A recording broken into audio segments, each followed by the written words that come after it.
Hey everybody, wake up. Today we're going to talk about falling off the wagon.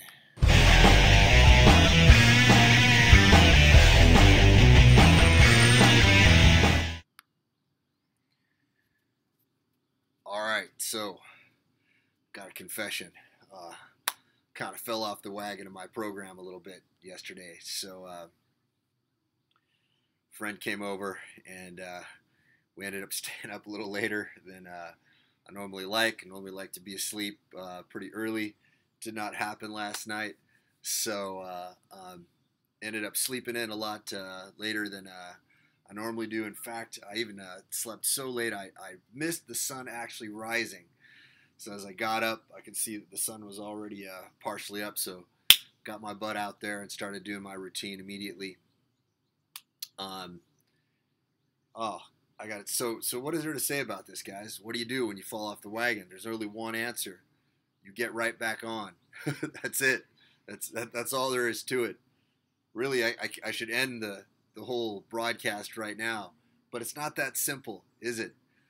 You know, because what happens is when we fall off the wagon of anything, if we're falling off the wagon of our diet, any of our routines, whatever it is that we're on the wagon moving towards, right?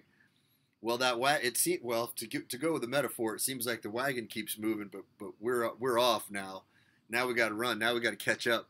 Now we got to jump onto the hitch of that wagon and then propel ourselves back onto the wagon and get on. That's how hard it can be sometimes to get on the wagon, get back on it. For those of you who aren't Americans, you may not be familiar with this metaphor. Just Google falling off the wagon. You'll know what I'm talking about. And I kind of felt like that. You know, my rhythm is a little bit off now, a little bit tired. Not everything is exactly, the way I want it to be. But I still got a ton that I need to do today. Absolutely essential things. In fact, within 30 minutes here, I've got to start a live coaching broadcast.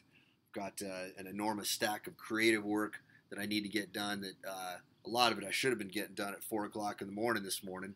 So it kind of changes my whole day. And isn't this the thing? When we fall off the wagon in one little tiny way, it cascades out, and it kind of affects everything else that we have going on. And then what that does is it puts us into a situation where we have more and more excuses. It gets harder and harder and harder to get everything back right, to get everything back in alignment. So we stay off the wagon.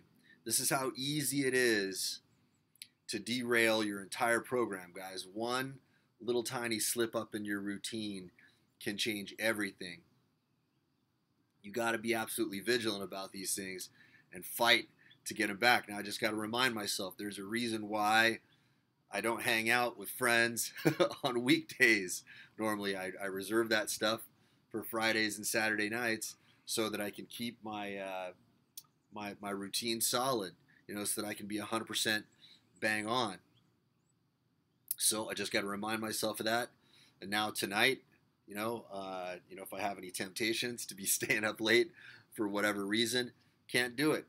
Got to get right back into the program and then carry on. That's all there is to it. I wish I had an easier answer, but here's the thing: if you have your Konkyo Kaizen lined up, if you have triggers, lined up around your house to remind you of the things that are important. Okay, if you have been reinforcing in your own mind why you're doing these things, why you have chosen particular behavioral patterns that are moving you in a particular direction, and you keep reminding yourself of these things, it gets easier to get back on. If, however, the stuff that you are dumping in your mind is not that, if you're watching most popular culture, which I believe is completely toxic, completely sending you off in the wrong direction, completely teaching you the wrong messages. If your house is designed, if your space is designed so that you have lots of distractions, getting back on the wagon is going to be really hard. In fact, getting on it at all in the beginning is going to be extremely hard. So all of these tools that we talk about, they all add up. None of this stuff is easy. The struggle is never over. That's the whole point.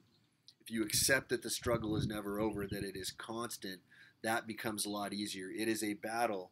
It's a war. We're fighting it on a day-to-day basis. We have this fantasy in our minds that one day everything is going to be lined up and everything is going to be perfect. I'm going to be with the perfect person. I'm going to have the perfect situation. I'm going to have the perfect routine. Everything will be sunshine and rainbows. It ain't ever going to be like that. I just don't think that that's the way the world works, and I think that there is a purpose for that. I think it's designed to make us tougher. This is a test for me today to test my intestinal fortitude, and goddamn, I'm going to do my best to not fail that test. All right, you guys, I will see you all tomorrow.